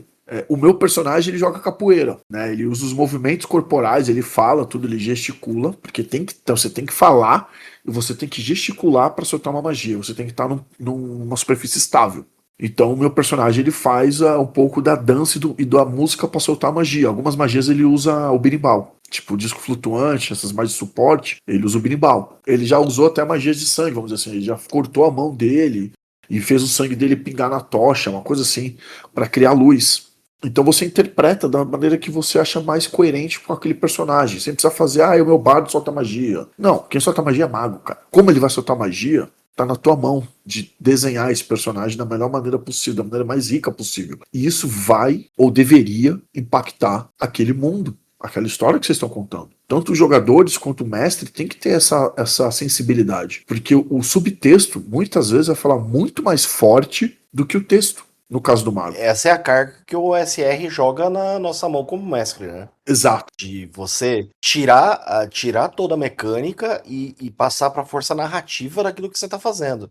E isso conta, aliás, isso para mim enriquece a mesa de uma maneira de soltei míssel mágico. Não, eu me concentrei, eu gesticulei com a mão, eu comecei a invocar os poderes mágicos ancestrais, direcionei, apontei a mão para tal pessoa e de repente você vê aquela mão queimando verde, globos de luz verde saem da mão, direcionando, rodopiando em direção à cabeça do Goblin que tá balbuciando sangue na sua frente. Então muda o aspecto de causando com a de dano. E aí, beleza, você faz isso, aí em seguida, mestre, eu viro pro orc que tá liderando esses goblins, você vai continuar ou você vai baixar as armas? Puta que pariu, velho, tá ligado? Você tá numa disputa com um nobre corrupto. Você pode usar mísseis mágicos de uma maneira mais pirotécnica, no sentido assim, que nem que você falou, porque realmente a galera tá vendo a magia saindo. Sim. Que já assusta. Ou eu olho, eu gesticulo, eu faço uma dança, eu pulo, enfim, eu conjuro a magia e jogo o dano. Esse dano serviu pra matar 4 soldados daquele nobre. Como é que é a cena? Bom, eu simplesmente conjuro a magia, amaldiçoo, começo a arengar, e eles estão sofrendo ataque cardíaco, todos eles. Simples. Não teve algo visual. Eles estão morrendo na frente, agonizando. Você pode falar isso, né? Você pode falar que, então, se é um dano impactante que explodiu o coração no peito do cara, aí se torna até um pouco... Pode. Você pode... Abre o tórax do cara. Não, mas você pode usar também de outras formas. Sei lá, você tá lá nesse jantar e tal, e você se emputece pro nobre, você quer lá, tererel, joga os mísseis mágicos, eles arrebentam as janelas. Faz aquele estardalhaço. Todos os talheres... Porra, imagina, todos os talheres vai na direção dos alvos. Isso. Tem várias maneiras de você colocar na cena, velho. E que gera um impacto narrativo brutal. Brutal. Durante o jantar, em vez de você canalizar a energia sair da sua mão, você... até o que você falou, fantástica ideia. Você pegou o talher, concentrou energia nesse talher, esse talher vai voar na direção da pessoa. E você falou das magias sociais, as maiores reviravoltas que eu tive em Birthright foram justamente essa. Momentos de decisão climática, enfeitiçar pessoas. Escravos, assim. causou e evitou guerras. Ela salva. Enfeitiçar monstros, depois evolui, né? Mais na frente tem enfeitiçar monstros. Cara, assim, você tá... Pô, virar aliado do dragão, o burro do Shrek, enfeitiçar monstro bravo. Foi isso. Ainda casou com o dragão. Teve filhinhos. Enfeitiçar monstros poderia evitar uma situação, por exemplo, com um domínio de Goblin, de Gnolls que tá pra atacar teu reino. E você enfeitiçar monstros, você pode até ganhar como aliados temporariamente esses Gnolls. Dá ideia não, Angel. Né? Tu tá jogando minha campanha, cara. A gente tá numa campanha assim, só que eu não tenho enfeitiçar monstros. Vocês sabem que eu mestro a mesa de Ark lá, né? E eu fui, assim, pego de surpresa por tolice, né? Porque eu era logo na primeira mesa e tinha um jogador experiente de Ark lá da mesa de Ossi lá, né? E eu coloquei um monstro forte já pra falar assim, né? Ó, vocês vão ter que me respeitar aqui, né? E aí o mago pegou e falou, não, eu conjuro luz nos olhos do monstro, né? Eu falei, não, tranquilo, né? Eu fui lá ver o efeito e ele cega o cara, se ele não passar na JPS, por 12 turnos. Né? Então o monstro ficou cego o resto do dia, né? Então, tipo, são pequenas coisinhas, né, que o cara pode usar ali. Muda completamente, quebra o mestre no meio. Mas é mérito. De fato. É mérito do cara, velho. Porque seria escroto você falar, beleza, é cego, mas assim, eu posso atacar com menos 5. Você pode, tá escrito que você pode, mas é chato, né, velho? O bicho tá cego, velho. Porra, do nada o bicho tá cego. O bicho tinha certeza que ia comer todo mundo com farofa. Ficou cego. Aí começa a tomar umas pancadas. Ele vai fugir. Esse bicho vai dar um jeito de fugir pra qualquer lugar. E como ele tá cego, pode ser que ele não consiga fugir. Ele vai bater com a cara na parede e vai ficar bugado no canto. É aí que tá. O mestre também tem que ter a sensibilidade de entender a potência que o subtexto do mago traz. E o mestre tem que jogar também, né, cara? Eu gosto muito dessa, tipo assim, ser pego de surpresa pra poder eu jogar. Sei lá, eu tô mestrando e se tá tudo correndo do jeito que eu quero, eu começo a achar chato, sendo sincero. Entendeu? Você tá escrevendo um livro, né? Você tá É. roteirizando e tá tudo muito. Tá virando um livro. A Quando o improvisação. quando o jogador A vem, galera. e não só como mago, né, mas sendo criativo de várias formas. Mas o mago tem aquele que eu falei, tem um leque de possibilidades criativas, fantásticas, um potencial absurdo. Né? A gente já discutiu lá no Dragon se o disco flutuante, se você pode botar ele na vertical e virar uma barreira. Talvez, não sei, sabe? No texto diz que não, mas se É. você tensionar o teu mestre, que nem demos o exemplo do santuário do clérigo.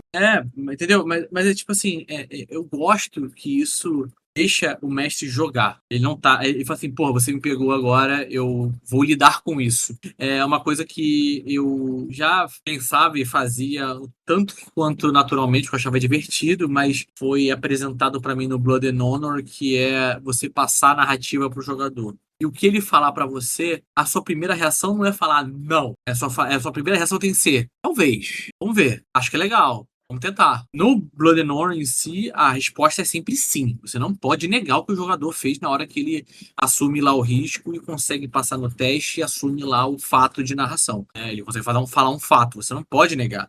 Eu gosto dessa mecânica. Eu amo. Eu amo. Você tá jogando também. Né? Então, o mago, você tá lá, porra, eu tenho a magia que faz X, mas, pô, mestre, eu quero usar essa magia aqui de boost flutuante, que é pra carregar um objeto, mas vou supor aqui que vocês fizeram uma guerra, lutaram uma batalha campal, tal, sei que lá, e vocês estavam lá junto com um nobre que era amigo de vocês e lutou por vocês. Infelizmente, na batalha o cara morre. Acabou a batalha, não sei o que, sei que lá. Vocês olham o campo de batalha, tá lá o cara que era o líder de vocês morto no chão. Pô, mestre, eu posso usar disco flutuante pra levar o corpo dele como um rito fúnebre, levando de volta, passando entre os soldados e todo mundo prestando homenagem? Pô, pode, faz 10 vezes isso aí de graça, meu. Você tem slot de magia? Tem não. Bota aí um slot pra você fazer. Foi irado, sabe? E não pode levar pessoa. Tudo bem, é um corpo, mas o corpo é uma pessoa. Tá escrito na magia isso. Né? Mas você tá usando aquilo que a gente sempre fala todos os programas. Ele tá usando a magia de forma criativa, de forma narrativa. Exato. Numa mesa minha, na batalha contra o boss final foi da Noite que os Mortos Caminham, o mago, a última magia que ele tinha era o disco flutuante. Eu permiti ele conjurar na mesa e ele usou o disco flutuante para cercar o PNJ, para restringir o movimento dele, para tentar facilitar uma maneira deles conseguirem matar. Aí, bacana. Já entra aquela mecânica básica, né? Deu uma vantagemzinha, toma mais 2 aí. Deu uma penalidade, toma menos 2 aí. Flanqueou. Entra aquilo ali. E flanqueou, Exato. ele flanqueou o inimigo não conseguia passar. Ele não conseguia passar. A única situação que ele ficou assim, conjurando mortos-vivos. Mas eles focaram e sabiamente em tentar matar o Lorde Zumbi pra ver se os outros zumbis caíam, porque eles não iam dar conta. E a estratégia deu certo. Legal. Então eu permiti esse uso justamente pra isso. Assim, no resumo, galera, muita gente pergunta lá no grupo assim, pô, pode fazer isso? Pode fazer aquilo? No resumo, galera, no resumo, pode tudo. Eu vou falar de novo isso, desculpa, eu vou encher o saco. A partir da página 8, o livro te dá sugestão. Por que eu falo? Exato, Por sugestões. que eu falo da página 8? Porque a página 8 tem as 3 regras principais do Dragon, que é as regras de ouro, tá? Que eu considero ali as regras essenciais pra você, que é o Dragon é divertido, o Dragon é colaborativo, e o Dragon é ficção. É isso. Só isso você precisa, tá? O resto são sugestões. E quando eu falo isso, não é tipo desmerecendo o material. Não, você não precisa pensar num sistema completo pra jogar. Você tem aqui o sistema pra você jogar. Mas a questão é, todas essas nuances que a gente fica pensando, e se? É possível? Dá pra fazer? Poderia fazer? Seria mais legal, não seria? Irmão, vai! Só vai!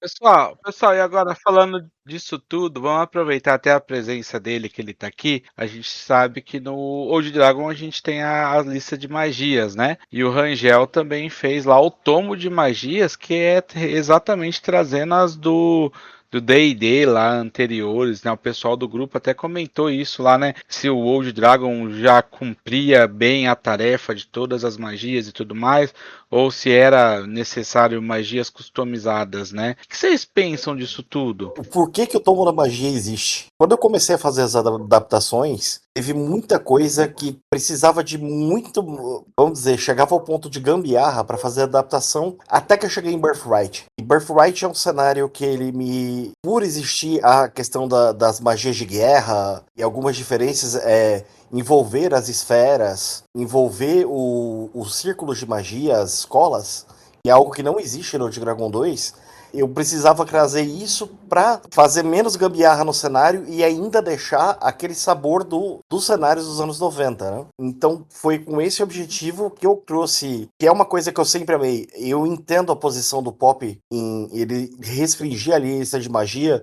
porque eram só aquelas 10 magias que eram utilizadas. Mas tem todo um tesouro lá da antiguidade que eu quis trazer de volta, justamente para dar esse sabor, que é uma coisa que, assim, eu vejo na D&D muitos problemas, tanto que hoje eu digo o meu sistema no coração, mas o sistema de magia, por mais que ele quebre várias partes do jogo, eu sei disso, mecanicamente, mas eu quis trazer isso de volta justamente para esses cenários que eu gosto de pôr na mesa. Então foi por conta disso que eu criei e trazer todo esse sabor, toda essa parte. Por exemplo, magia selvagem, eu acho um recurso narrativo fantástico. E essa questão é a questão do Wild Magic. Ao Presto, né? Exatamente. Agora eu entendi a referência do Presto, do Caverna do Dragão. É a magia randômica, né? É isso mesmo. Então, e trazer tudo isso, e essa questão das esferas e das escolas, eu sempre foi algo que me apaixonei. Eu quis trazer de volta para as minhas mesas. Por isso que eu fiz o Tomo da Magia, tanto o Arcano e o Divino, com esse intuito, né? É assim, é uma criação, é algo que eu fiz para mim e que eu soltei para a comunidade. E que pode gerar resultados bons ou não. Eu gostaria de ouvir de vocês também. Eu tenho uma opinião assim, não é opinião exatamente, tá? Eu tenho uma forma como eu lido com o RPG e com o jogo em si. Por quê? Tenho 2 filhos, tenho esposa, tenho trabalho para fazer, tenho covil para tocar, tenho trabalho normal, tenho trabalho diagramático, tenho livro para montar. É muita coisa que eu tenho que fazer. Não faço nenhuma delas sozinho, senão nada delas aconteceria. Mas ainda assim é muito trabalhoso, né? Então, para mim, assim, você fala assim, pô, o sistema de magia do Dragon basta? Basta, ele é extremamente eficaz. Mas não por si só. Você pode justamente tensionar as magias, como a gente estava exemplificando aqui, de várias formas. Eu gosto dessa liberdade, de você falar assim, eu posso fazer essa magia de outra forma? Na maioria das vezes, na minha resposta sempre vai ser sim. Eu vou pedir para você explicar como. Me explica. Como é que é? Narra para mim. Como é que vai acontecer? E você descreve, eu falo, pô, legal, gostei. Eu imagino a cena. Na minha cabeça ela funciona. Assim, usaria o tomo de magias na minha mesa? Provavelmente não. Porque eu tenho essa questão mais livre, sabe? Mas se o jogador me fala assim, pô, mestre, tem uma magia aqui do tomo que eu queria usar. Pode? Pode. Por que não? Sabe? Eu acho que o material do Tomo da Magia é um material riquíssimo, de fato. Como a maioria das coisas do próprio covil do dragão, né, do Velho Dragão, ele é um trabalho que a gente meio que fez pra gente e a gente tá entregando pra todo mundo. Tudo que tá lá dentro é basicamente isso. Eu fiz aqui uma classe pro meu cenário. Toma aí, galera. Vê aí o que vocês acham. Eu fiz aqui um monstro, fiz aqui um item, fiz aqui uma aventura. Tá lá, é gratuito. O pessoal entra lá, baixa, pega, usa, faz o escarcel. Isso é ótimo. Esse é o tipo de liberdade que eu tenho nas minhas mesas, nas minhas aventuras, nas minhas coisas, que está sendo materializando dentro do Covil. Para mim, basicamente é isso. Respondendo simplesmente, para mim basta, porque para mim o que tá lá não se limita ao que é. Pô, bonita essa frase. Porra, vou anotar. Ficou show. Anota. A minha resposta é similar. A vida adulta é muito punk, cara. Então, assim, eu não tenho tempo. Eu tô deixando de jogar outros sistemas que eu gostei muito de ter jogado, que eu joguei uma sessão ou 2 no máximo. Eu não tenho tempo. Eu não tô conseguindo nem jogar o de Dragon direito, né? Agora que eu tô retomando. Isso não tira a importância e o peso do tomo. Por quê? Porque a gente está falando da nossa experiência. É muito pobre a gente se limitar à nossa experiência, por ser uma atividade coletiva. Então, o que o Beto falou, por exemplo, de ele como narrador ou até como jogador não usar, é uma coisa. Mas se ele está narrando ali uma mesa e um jogador queira usar, ele abre portas para isso. E eu sigo essa filosofia também. Mas a gente teve até um debate hoje sobre perícias e talentos do grupo do Dragon 2, que a gente entra muito nisso. O que é a expectativa das pessoas de jogo, o que é a experiência das pessoas em jogo. Já até citei isso no episódio do Ladrão. Não tem como as pessoas quererem jogar um jogo de RPG, em qualquer sistema que seja, sem trazer toda a bagagem que elas têm. Ah, mas eu nunca joguei RPG. Você vai trazer a bagagem que você tem no consumo de jogos estratégicos e no consumo de histórias. Né? Então, se você é uma pessoa que joga muito videogame e que vê filmes da Marvel, você vai achar que RPG é aquilo ali. E ele é. E ele é aquilo ali. Como ele pode ser outras coisas também. Então a gente limitar o nosso querer é muito pobre. Eu acho muito válido quando você tem esse leque de opções. Tanto é que o Covil só existe por conta disso. Precisa. Não é questão nem de precisar. Precisar não precisa. Bom, não precisa nem de Elder Dragon 2. Ué, não é uma necessidade social.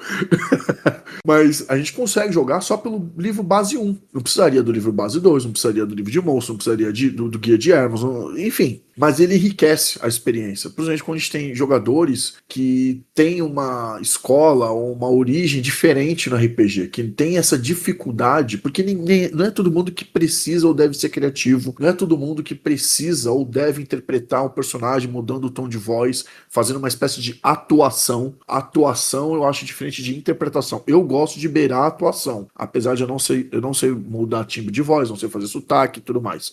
Mas eu gosto de ir por esse caminho. Mas tem gente que consegue interpretar sem atuar. Consegue colocar as escolhas do seu personagem lá, sem precisar fazer voz, porque não é o perfil do cara. O cara não precisa fazer artes cênicas pra jogar RPG. O cara não precisa ser escritor pra jogar RPG. Assim como o cara não precisa ser um cara criativo e saber improvisar pra jogar RPG. Desde que ele entenda que é um misto disso aí. E acho que a gente tem esses exemplos do mago, que a gente tá falando hoje, e estender isso e deixar claro o subtexto do mago é muito forte. Essa semana eu tava jogando com o Beto, o meu personagem é um mago que joga capoeira, toca berimbau, e ele é zumbi das palmas árduas, porque a magia que ele mais sabe fazer é mãos flamejantes. Então, fez esse paralelo. Tem um momento que a gente estava investigando um acampamento abandonado, que eu falhei tudo no dado. Tudo. E aí eu resolvi olhar a fogueira que tava lá, que o Beto narrou que tinha uma fogueira abandonada lá. E eu tensionei, falei, cara, eu sou um mago amador, que o que eu mais faço é a magia das mãos flamejantes. Então eu estou acostumado com as chamas nas palmas das minhas mãos. Esse é o título do meu personagem. E eu queria tensionar. Uma vez que eu uso essa magia com mais frequência do que as outras, eu quero ver se as pedras que conformam, aquele círculo de pedras que conformam a fogueira, elas estão quentes, ou mornas pelo menos. Eu pego uma delas e quero sentir a temperatura. Ele, cara, perfeito, não precisa fazer teste, você viu que tá morna. O outro jogador entendeu que fazia 4 dias que o acampamento foi abandonado, mas eu tensionando a magia do meu mago, no seu conceito ele é um escriba, ele é um cara que escreve documentos e traduz documentos até ilegais. E ele é ordeiro. Ele é uma contradição. Tensionando a magia, o Beto falou, não precisa nem fazer teste, você entende que tá quente. Tá assim, quente assim, tá morno. Ou seja, teve um uso, eu entendi que teve um uso recente. E o outro jogador falou que as pessoas que acamparam ali foram embora 4 dias atrás. Tá fresquinho na minha memória, Vini. Na verdade, você tensionou, eu te permiti um novo teste, você falhou nesse teste, então você não adquiriu informação, mas pela falha eu tensionei o emocional. Puta, pode crer, que eu lembrei da minha casa, do aconchego, papapá, não foi? Uma parada assim? Tava com a saudade dos meus filhos, e aí eu falhei, mas a cena foi foda porque eu tensionei a magia, eu não usei a magia, eu tensionei a magia, gerou uma cena e me fez chegar a uma dedução que complementou ou conflitou com a dica do meu colega. E realmente, a gente chegou depois lá, seguiu a trilha e deu merda. Parece que eu fiz outra dedução errada, que não foi o personagem, foi o jogador, mas que parece que foi errado, eu achei que tava muito certeiro, e aí o Beto terminou a sessão com uma informação que eu falei, eu deduzi tudo errado, legal. Mas aquela ideia de que a fogueira tinha sido utilizada recentemente, eu acho que até casa, ou vai casar com alguma coisa que ele vai apresentar. O fato é que gerou cenas interessantes e trouxe oportunidade de novas informações usando uma magia. Sem usar a magia, usando o fato de que eu conheço a magia, de que o personagem utiliza aquela magia com frequência, e eu joguei isso na narrativa. Entendi. A questão que você comentou da necessidade de usar o tomo, necessário ele não é, mas no caso, ele é necessário para mim, mecanicamente, dentro de uma especificação de um cenário, o caso que é de Birthright, que existe ali ele virou necessário. Toda uma questão, porque ele introduz Introduz não, porque já existe no LB2 a questão de batalha de exército, mas é uma parte constante do cenário e é parte ordinária das sessões. Você tem um turno de domínio e você tem um turno aliás, um turno de regência e um turno de aventura. Nesse turno de regência, essas batalhas, as magias elas tomam outra configuração e foi algo que eu queimei neurônio para tentar adaptar dentro das 155 magias, mas aí o meu cenário estava muito restrito. Então, por conta disso que eu trouxe as magias, ressuscitei as magias da D&D de volta. Então foi para esse uso específico. Eu quero jogar Birthright no Old Dragon. Eu não quero jogar o AD&D com todos os problemas que ele tem. Não, eu entendi, Rangel. Não tô desmerecendo. Não. Tanto que eu falei que o próprio de Dragon, a expansão deles, né? O livro 2 e 3, em tese não é necessário. Não é mas necessário. Ele expande a experiência, né? Ele expande muito, é muito enriquecedor. É muito mesquinho da minha parte falar: não é necessário, não precisa existir. Uma coisa eu, Vinícius, não achei necessário. Tanto que eu mesmo não uso em Dark Sun. Eu não uso ele em Dark Sun quando eu tô mestrando. Mas tá aí uma oportunidade agora que você me fez pensar, que acho que cabe a gente tentar trazer isso aí. Eu não conheço, tá? O material. Ainda não tive a oportunidade de pegar e ler e poder destrinchar esses caminhos que você buscou. Mas isso pode abrir portas para as pessoas criarem cenários próprios com muito mais tranquilidade, porque é um sistema modular? É. Sim.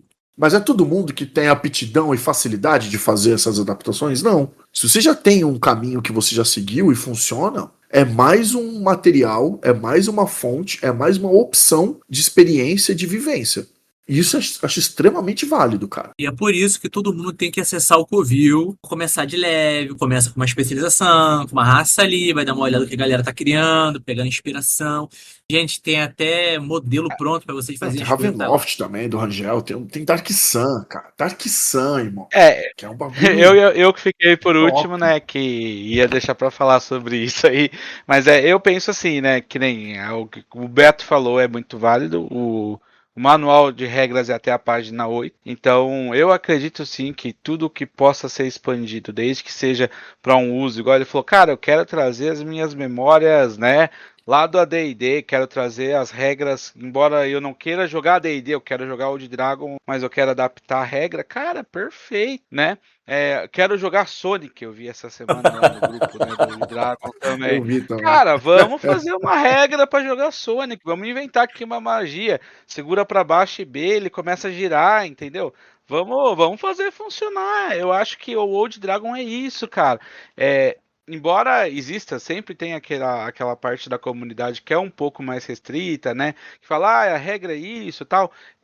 Eu fiz o Covil exatamente pensando no quê? Em além disso, né? Vamos trazer as ideias de todo mundo, vamos inventar coisa nova, vamos fazer coisa nova. Quando entrou o Tomo, eu achei sensacional. Eu fui logo testar numa mesa com o pessoal aqui para ver essas magias funcionando, porque eu repito isso em todo podcast nosso. Eu não conheço outro sistema de RPG além do Old Dragon, né? Eu comecei a ler esses outros cenários com o Rangel, né? Trazendo isso pro Old Dragon. Então eu realmente não conhecia. Eu sou do mundo da informática, do computador e tudo mais. Até brinquei com o Rangel outro dia no PV lá. Falei, nossa, cara, como é que você dá conta de ler tudo isso, de traduzir tudo isso, né? Porque eu não consigo. Eu sento no computador, já quero jogar, quero programar. Então, eu acho que essas adaptações são muito bem-vindas.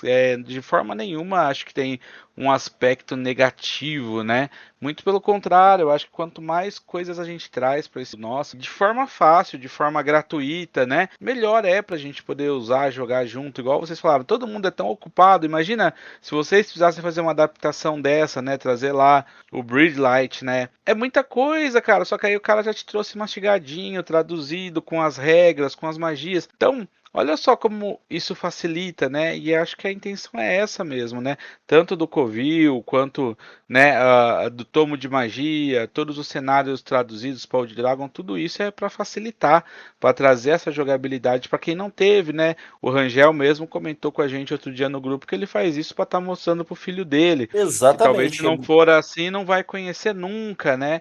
Então, eu acho muito válido. Meu player mais frequente nas minhas mesas é meu filho, então é pra mostrar pra ele aquilo que ele tá com 15 anos, que é a idade que eu jogava D&D loucamente. Então, é pra mostrar pra ele todas essas aventuras clássicas, etc, que eu tô pescando pra ele. Pra mim é sensacional. Esse cenário, como é que é a pronúncia? Birthright. Birthright. Birthright? Direito de nascença. Birthright tem acho que 9 PDFs. 2, 3, 4, 5, 6, 7, 8 PDFs.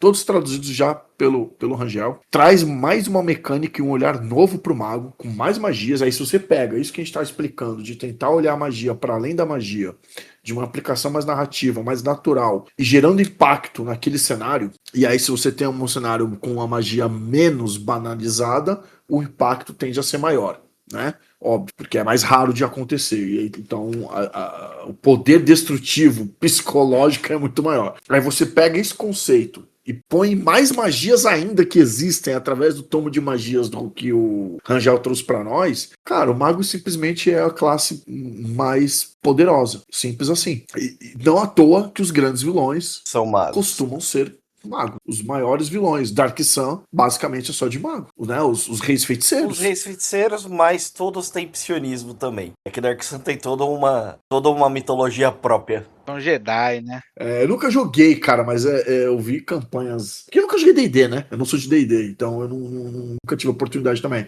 Mas, tipo, jogar um Heavenloft, jogar um Dark Sun no Old Dragon 2, quem sabe um dia a gente faz umas campanhas aí foda aí pra divulgar, velho. Mas eu acho que é isso. Mais algum comentário, pessoal?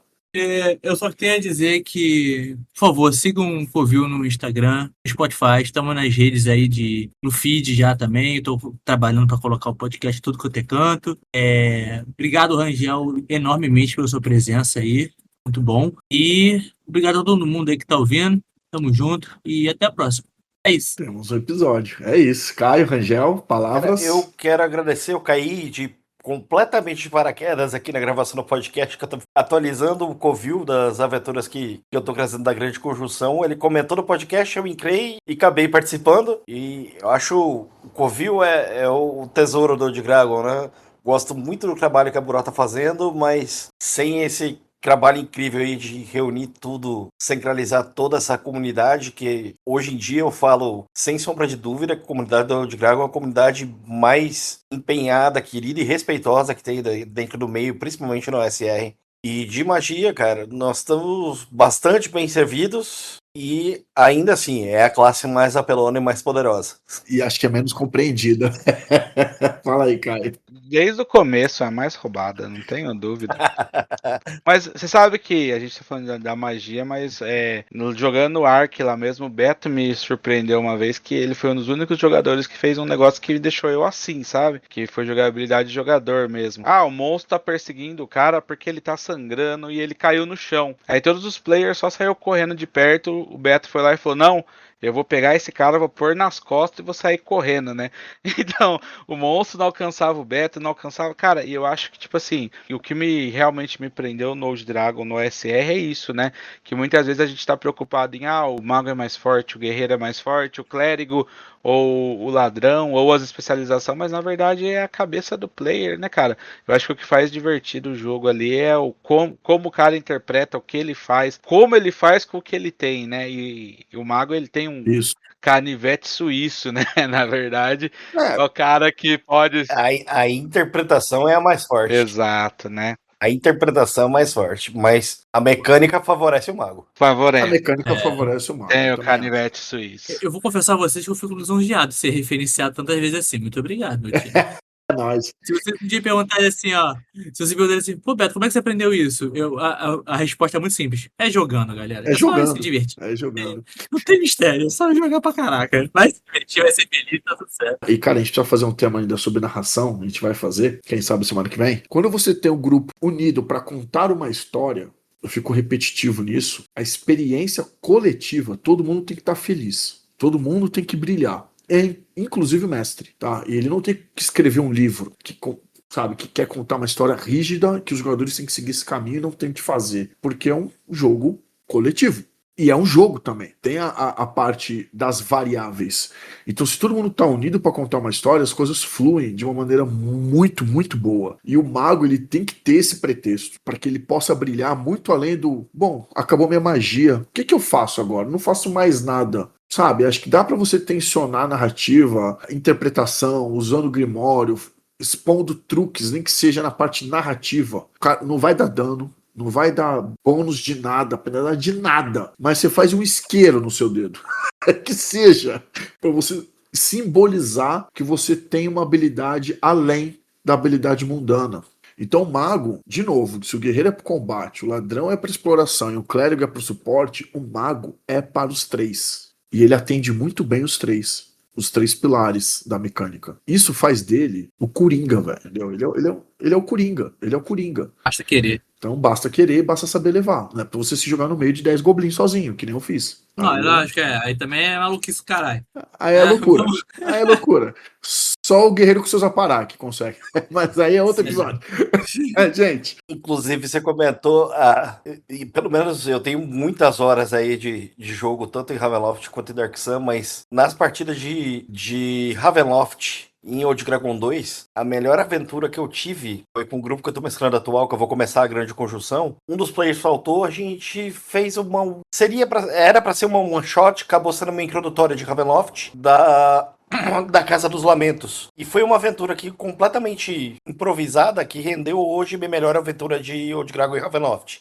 A casa cobra um preço de sangue, o assassino teve uma crise de consciência e ele queria se sacrificar para libertar a casa. Eu já tinha mandado 2 PNJs justamente para ver essa cena da corrupção, né? Uma avó com uma criança, eram ambos ciganos, e um mago sem usar magia que resolveu, assim, extremamente pesaroso de ter que sacrificar uma criança para pagar o preço de sangue. Bom, deixa eu fazer um parênteses aqui. Ravenloft é um cenário de horror, então ele trabalha muito bem com esses temas. É um cenário pesado, não é um cenário indicado para menores, para quem estiver ouvindo a gente. Então não se assustem com esse tipo de dinâmica nesse cenário. Então, mas foi o mago que resolveu tudo isso e sem utilizar uma magia. Na verdade, de como fazer Aliás, para não dizer que ele utilizou sono justamente para facilitar a história.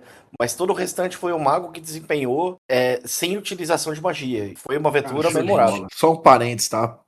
PNJ, player, como é que é? Personagem não jogável, né? Jogador. Não jogável, não jogável. Que não é do jogador. Que eu falo PDN, personagem do narrador. São personagens que o mestre controla. É só pra quem... DM, NPC... NPC que é inglês, né? Mas é isso, cara. Mas o jogador, se você seguir esse conceito, qualquer classe, então é poderosa, sim, mas acontece que o mago, ele te dá mais ferramentas, né, pra você extrapolar. Ele te dá muito mais ferramenta pra você tensionar, né, porque ele tem as magias. Vamos aqui também fazer a menção ao Pop, que sempre diz isso, inclusive tá escrito no livro também, bom senso. É o que dita o jogo, tá? Você pode fazer tensionar um monte de coisa, o limite é o bom senso. É isso. O limite é o bom senso e esse limite muda de grupo pra grupo. Simples assim. E é isso. Temos um episódio, finalmente. Obrigado, gente. Obrigado, Rangel, Caio, Beto. É nóis. E, gente, ouçam, comentem e ficamos sempre à disposição. E tamo junto. Falou, abraço!